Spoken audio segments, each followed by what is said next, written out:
नमस्कार, दिन भर की बड़ी खबरों में आपका स्वागत है। मैं हूं आंचल। आज इस बुलेटिन में बात होगी केंद्र सरकार पर राहुल गांधी के बड़े हमले की, आचार संहिता उल्लंघन के मामले पर घिरे पीएम मोदी की।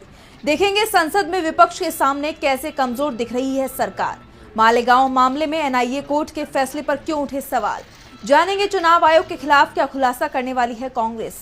और बुलेटिन के आखिर में देखेंगे जाने माने कार्टूनिस्ट इरफान की किस खबर पर पड़ी तिरछी नजर। लेकिन दिन भर की तमाम बड़ी खबरों से पहले एक नजर आज की सुर्खियों पर। अखिलेश यादव का बीजेपी पर बड़ा हमला, कहा बीजेपी वाले इमोशनल चीजों की राजनीति करते हैं, इकोनॉमी पर कुछ नहीं बोलते। विधानसभा चुनाव से पहले तमिलनाडु में एनडीए को लगा बड़ा झटका, पूर्व सीएम पन्नीर सेल्वम ने तोड़ा एनडीए से नाता, एमके स्टालिन से मुलाकात के बाद लिया फैसला। इंजीनियर रशीद की याचिका पर एनआईए को नोटिस, दिल्ली हाईकोर्ट ने मांगा जवाब। 6 अक्टूबर को होगी सुनवाई, टेरर फंडिंग से जुड़ा है मामला। शेयर बाजार में गिरावट, 296 अंकों की गिरावट के साथ 81,185 पर बंद हुआ सेंसेक्स, तो 86 अंकों की गिरावट के साथ 24,768 पर बंद हुआ निफ्टी। ये तो थी सुर्खियां। अब बात आज की सबसे बड़ी खबर की। अमेरिका के राष्ट्रपति डोनाल्ड ट्रंप ने भारत पर 25% का टैरिफ लगाया है। भारत की अर्थव्यवस्था पर सवाल खड़े किए हैं। ब्रिटेन ने भी भारत को उन देशों की सूची में जोड़ दिया जो दूसरे देश में लोगों को टारगेट करते हैं। इसे लेकर राहुल गांधी ने मोदी सरकार पर तीखा हमला किया है। तो क्या कुछ कहा राहुल गांधी ने, देखिए इस रिपोर्ट में। अमेरिकी राष्ट्रपति डोनाल्ड ट्रंप के भारत और पाक के बीच मध्यस्थता करवाने वाले दावे ने पहले ही मोदी सरकार की मुश्किलें बढ़ा रखी हैं और अब मोदी के दोस्त ट्रंप ने भारत को एक करारा झटका देकर विपक्ष को बड़ा मौका दे दिया है। दरअसल ट्रंप ने भारत पर 25% का टैरिफ लगा दिया। इतना ही नहीं, उन्होंने भारतीय अर्थव्यवस्था को बेजान भी बता दिया। अब ट्रंप के इस बयान को राहुल गांधी ने पकड़ लिया और मोदी सरकार को घेर लिया है। कांग्रेस सांसद राहुल गांधी ने ट्रंप के बयान का समर्थन करते हुए सदन के बाहर मोदी सरकार पर बड़ा आरोप लगाया। राहुल ने कहा, ट्रंप ने बिल्कुल सही कहा है कि भारत की अर्थव्यवस्था बेजान है। ये बात सभी जानते हैं कि भारत की अर्थव्यवस्था बेजान है। सिर्फ प्रधानमंत्री मोदी और वित्त मंत्री को छोड़कर बीजेपी ने देश की अर्थव्यवस्था को खत्म कर दिया है। यही नहीं, राहुल ने पीएम मोदी पर एक बार फिर से एक ही आदमी के लिए काम करने का आरोप लगाया। यानी राहुल ने इशारों में मोदी सरकार को मित्रों की सरकार कह दिया और कहा, प्राइम मिनिस्टर एक ही व्यक्ति के लिए काम कर रही है, अदानी। अब राहुल के बयान से मोदी सरकार घिरती दिखाई दे रही है। देखना ये होगा कि क्या अब पीएम मोदी राहुल के बयान पर जवाब देंगे या आप भी गोलमोल जवाब देते हुए ट्रंप का नाम लेने से बचेंगे। ट्रंप भारत पर टैरिफ लगा रहे हैं, जुर्माने की बात कर रहे हैं और पीएम मोदी उन्हें अपना दोस्त बता रहे हैं। ऐसे में मोदी सरकार की विदेश नीति सवालों में है। साथ ही खुद पीएम मोदी सवालों में घिरते दिखाई दे रहे हैं। उनके खिलाफ आचार संहिता उल्लंघन को लेकर कांग्रेस कोर्ट का दरवाजा खटखटाने की तैयारी में है। कांग्रेस का दावा है कि चुनाव आयोग ने भी माना है कि पीएम का कार्यक्रम आचार संहिता का उल्लंघन था। तो क्या है पूरा मामला, देखिए इस रिपोर्ट में। मोदी सरकार की मुश्किलें कम होने का नाम नहीं ले रही हैं। एक तरफ संसद के मॉनसून सत्र में विपक्ष सरकार को घेरने का काम कर रहा है, तो अब कांग्रेस मोदी सरकार के खिलाफ कोर्ट जाने की तैयारी में है। दरअसल महाराष्ट्र के पूर्व सीएम और कांग्रेस के सीनियर नेता पृथ्वीराज चव्हाण ने प्रधानमंत्री नरेंद्र मोदी पर आदर्श आचार संहिता के उल्लंघन का गंभीर आरोप लगाया है। चव्हाण ने दावा किया है कि 2020 में ग्राम पंचायत और विधानसभा चुनाव के दौरान पीएम मोदी ने नियमों की अनदेखी की और चुनाव आयोग ने शिकायत के बावजूद कोई ठोस कार्रवाई नहीं की। इस मामले को लेकर कांग्रेस अब हाई कोर्ट का रुख करने की तैयारी में है। चव्हाण ने कहा कि 28 दिसंबर 2020 को महाराष्ट्र के ग्राम पंचायत और पश्चिम बंगाल के विधानसभा चुनाव के दौरान पीएम मोदी ने सांगोला से शालीमार तक 100वीं किसान रेल को हरी झंडी दिखाई। इस कार्यक्रम का देश भर में टीवी पर प्रसारण हुआ, लेकिन इसके लिए ना तो चुनाव आयोग और ना ही जिला प्रशासन से इजाजत ली गई। चव्हाण ने इसे आदर्श आचार संहिता का स्पष्ट उल्लंघन बताया। कांग्रेस कार्यकर्ता प्रफुल्ल कदम ने इस मामले में शिकायत दर्ज की थी, जिसमें विस्तृत सबूत पेश किए गए। शिकायत में मांग की गई है कि इस उल्लंघन के लिए पीएम मोदी की लोकसभा की सदस्यता रद्द की जाए। चव्हाण ने आरोप लगाया कि आयोग ने उल्लंघन स्वीकार तो किया, लेकिन केवल रेल प्रशासन को चेतावनी दी और पीएम को बख्श दिया। उन्होंने सवाल उठाया कि जब पूर्व पीएम इंदिरा गांधी और शिवसेना प्रमुख बाला साहब ठाकरे के खिलाफ कड़ी कार्रवाई हुई थी, तो फिर पीएम मोदी को छूट क्यों दी जा रही है। चव्हाण ने कहा कि कोई भी कानून से ऊपर नहीं है। कांग्रेस का कहना है कि यह कार्यक्रम वोटरों को प्रभावित करने का एक प्रयास था और अब वो इस मामले को अदालत में लेकर जाएगी, जिसे लेकर सबसे बड़ा सवाल ये उठ रहा है कि अगर आरोप सही साबित हो गए तो क्या पीएम मोदी की लोकसभा की सदस्यता रद्द हो जाएगी। ये तो देखने वाली बात है। आचार संहिता उल्लंघन में पीएम मोदी फंसते दिख रही हैं, तो संसद में भी मोदी सरकार बुरी तरह से फंसती दिखाई दे रही है। विपक्ष की तरफ से एसआईआर और देश की अर्थव्यवस्था को लेकर सवाल किए जा रहे हैं। उपराष्ट्रपति का इस्तीफा भी सवालों में है, तो कैसे संसद में बैकफुट पर दिख रही है सरकार, देखिए इस रिपोर्ट में। मानसून सत्र के 9वें दिन संसद में बिहार वोटर वेरिफिकेशन और अमेरिका के टैरिफ लगाने वाले मुद्दे की गूंज सुनाई दी। एसआईआर को लेकर तो विपक्ष पहले ही दिन से सरकार पर दबाव बनाने में जुटा हुआ है। इंडिया गठबंधन सरकार से डिमांड कर रहा है कि इस मुद्दे पर चर्चा कराई जाए, क्योंकि एसआईआर ने लोकतंत्र पर ही सवाल खड़े कर दिए हैं। संसद परिसर में इंडिया गठबंधन के सांसदों ने विशेष गहन पुनरीक्षण यानी एसआईआर के खिलाफ विरोध प्रदर्शन किया। प्रदर्शन में कांग्रेस संसदीय दल की प्रमुख सोनिया गांधी, सपा अध्यक्ष अखिलेश यादव, कांग्रेस महासचिव प्रियंका गांधी और कई अन्य दलों के सांसद भी शामिल हुए। टीएमसी सहित पूरा विपक्ष इस मुद्दे पर एकजुट नजर आया। इस दौरान जमकर नारेबाजी की गई।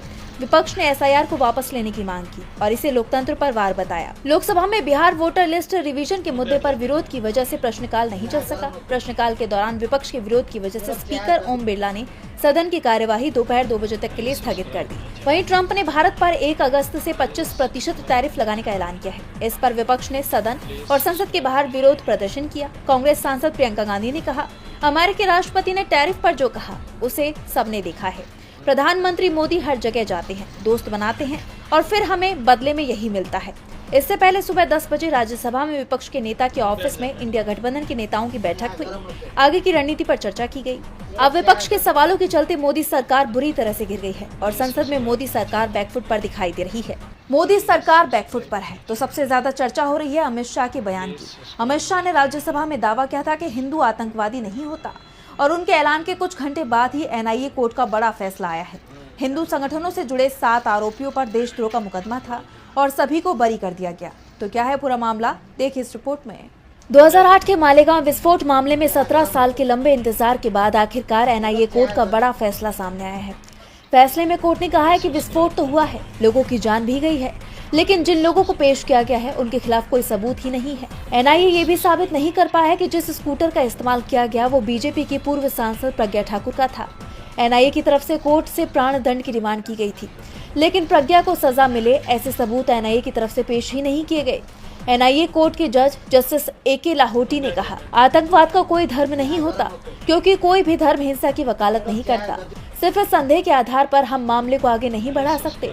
अभियोजन पक्ष आरोपों को संदेह से परे साबित करने में असफल रहा है। ये समाज के खिलाफ एक गंभीर घटना थी, लेकिन केवल नैतिकता के आधार पर किसी को दोषी नहीं ठहराया जा सकता।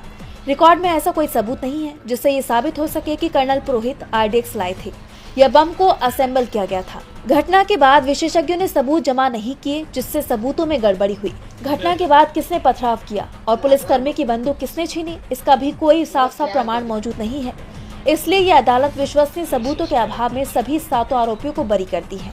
कोर्ट के फैसले से कुछ घंटे पहले अमित शाह ने राज्यसभा में कहा था कि हिंदू आतंकवादी नहीं होता है, जबकि मालेगांव केस में जिन लोगों पर मुकदमे दर्ज थे वो सभी हिंदू समुदाय के ही थे, लेकिन सभी बरी कर दिए गए। वैसे एक बात और बता दें कि एनआईए केंद्र की जांच एजेंसी है जो गृह मंत्रालय के अधीन काम करती है।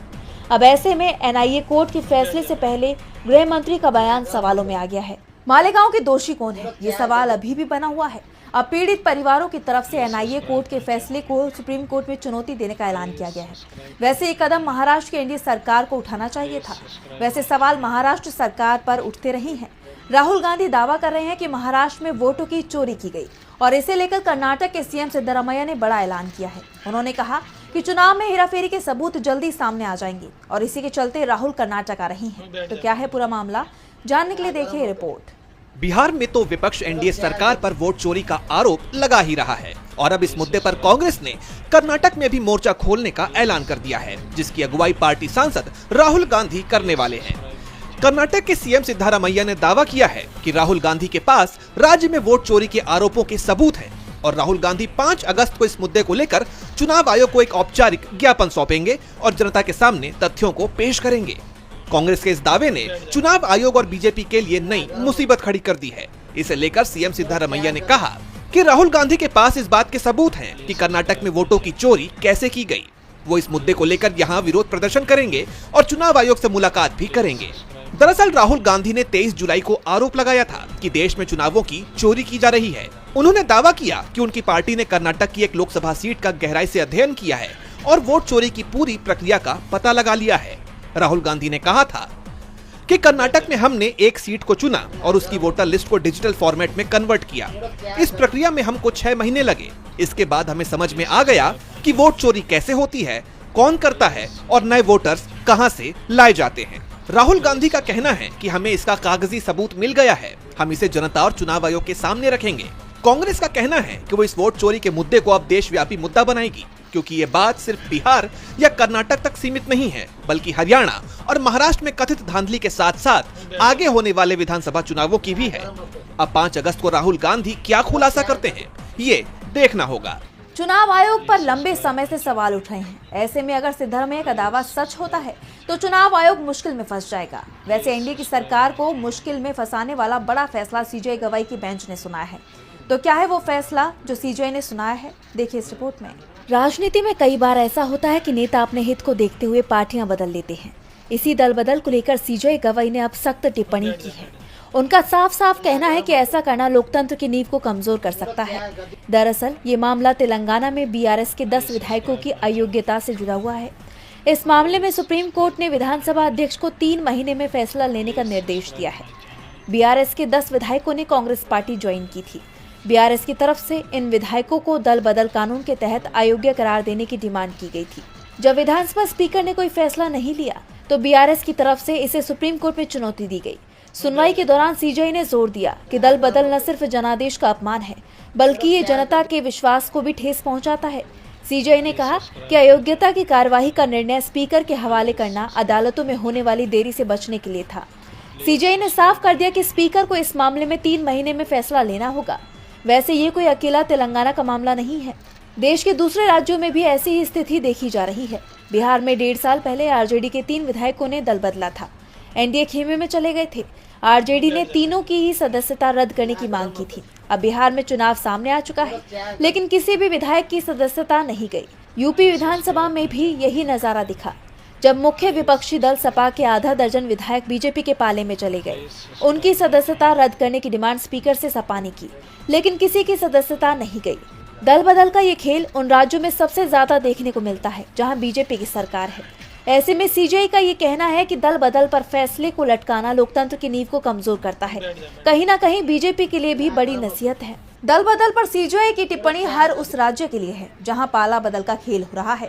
विधायक पाला बदल कर भी अपनी सदस्यता बचाने में कामयाब हो रही हैं, क्योंकि विधानसभा स्पीकर फैसला लटका रहे हैं। अब शायद सीजेआई के आदेश पर कुछ बदलाव दिखाई दे। वैसे बदलाव इस समय पूरी दुनिया में दिखाई दे रहा है। दुनिया में सबसे ज्यादा संख्या ईसाई बहुल देशों की है, लेकिन अब इस संख्या में गिरावट आ रही है। देखिए रिपोर्ट। दुनिया की बदलती डेमोग्राफी अब वैश्विक चिंता की वजह बन रही है। इसे लेकर सियासत भी तेज हो रही है।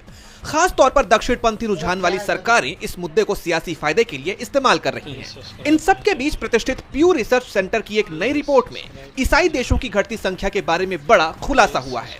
प्यू रिसर्च सेंटर की रिपोर्ट बताती है कि 10 सालों में ईसाई बहुल देशों की संख्या में गिरावट आई है।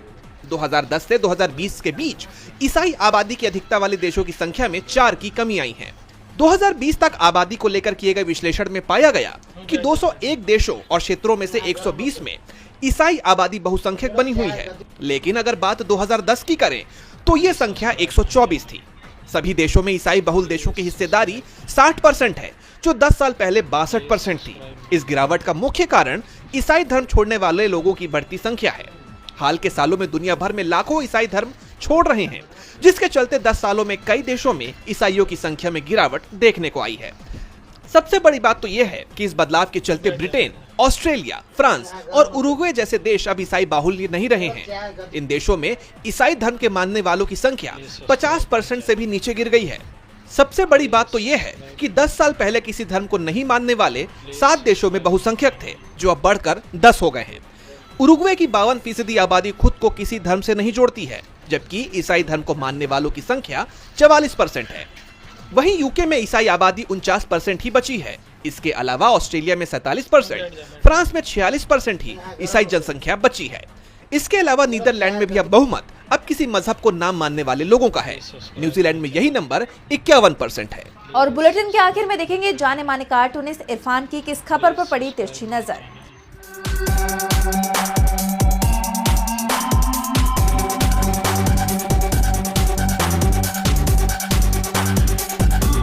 पीएम नरेंद्र मोदी के ऊपर जैसे कि इन दिनों मुसीबतों का डबल इंजन चल रहा है।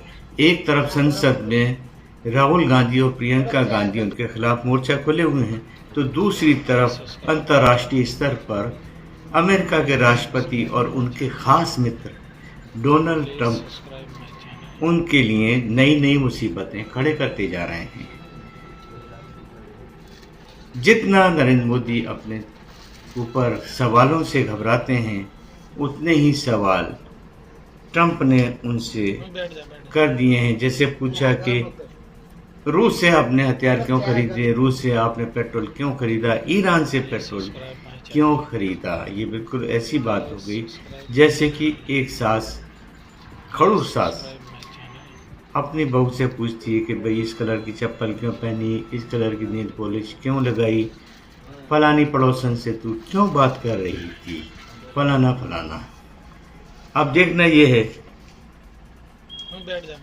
कि मोदी है तो मुमकिन करने वाले मोदी अब किस तरह से इस समस्याओं से निजात पाते हैं और मुमकिन करते हैं जो वो चाहते हैं, क्योंकि देश में तो राहुल गांधी पूरी तरह से उनके खिलाफ सब कुछ नामुमकिन करने के लिए तैयार हो चुके हैं।